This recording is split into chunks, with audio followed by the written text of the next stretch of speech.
All right, Dave, I'm down there in Corpus Christi, Texas, down there in my neck of the woods in the 361. What you got for me, David? I had a question just relating to the walkout.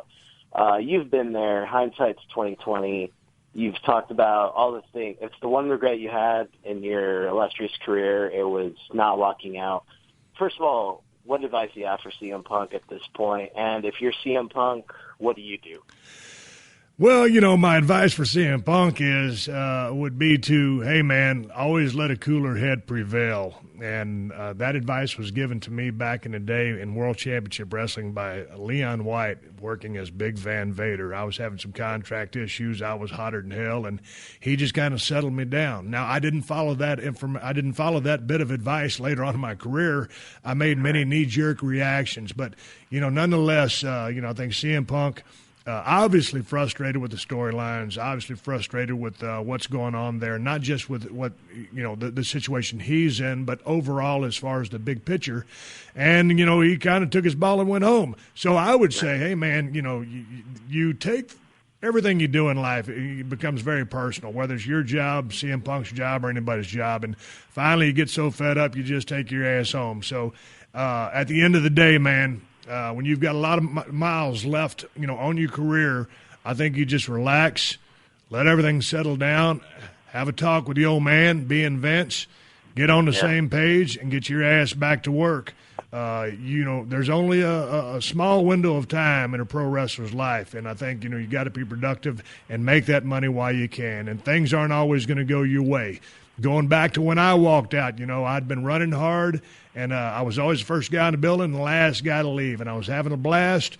But when I got that booking decision that, they wanted Brock to go over on me, I said, hey, piss on this. I'm taking my ass home. And I was home for 6 or 8 months until I got a card in the mail from Jim Ross, and we talked for a couple of hours, and me and Vince met in a hotel room and had a real come-to-Jesus meeting, and it was on about the 24th floor of a high-rise hotel in Houston, Texas, and I didn't know who's going to get thrown out the window, myself or him, or we was going to bury the hatchet. And we buried the hatchet. And in the process, I lost a lot of money. The WWE lost a lot of steam as far as the momentum that we had gained pushing me. So to answer your question, CM just got to step back, take a breath of fresh air, cool the jets, get his head back together, and get on back to work.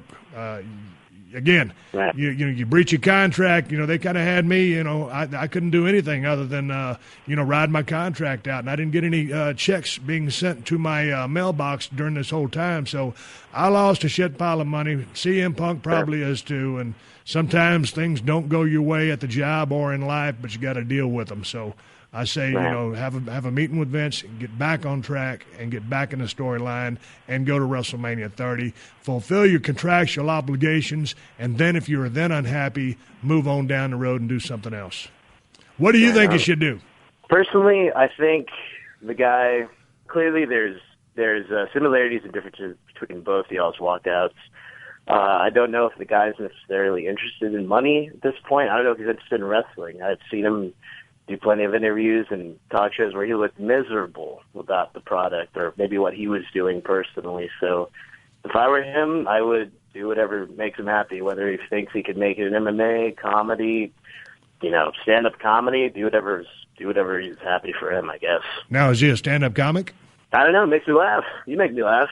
You should do stand-up comedy. Well, I'm a pretty funny cat, but I'm not a stand-up guy. I got a lot of respect for those guys that go out on the road and do that. You got to understand, man, once you transition out of that 20 by 20 squared circle, you can do a lot of things because of your name, but if you don't do those things well, you will not succeed. So maybe it's a stand-up thing. Has he talked about getting into MMA? It always seems like in interviews he's done with Harry Al-Hawani and other people who cover MMA, seems like you'd want to give it a go. Maybe try what Batista did and just give it a one shot, maybe put it away.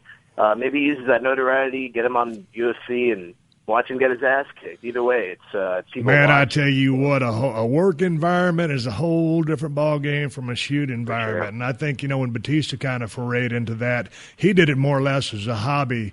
and something that he was very passionate about, but I don't think he really had any aspirations of going to the top of the world of MMA, and fought in some matches, but at the lower level. And I say this with all due respect to Dave, as I would to CM. But, man, the game, as I just watched UFC 169 the other day and watch every single pay-per-view those guys do, that bar has been raised to an astronomical level that some cat just coming off the pro wrestling circuit, you better be one tough son of a bitch to be able to make it there. And Brock made it for a little bit because of his amateur wrestling background.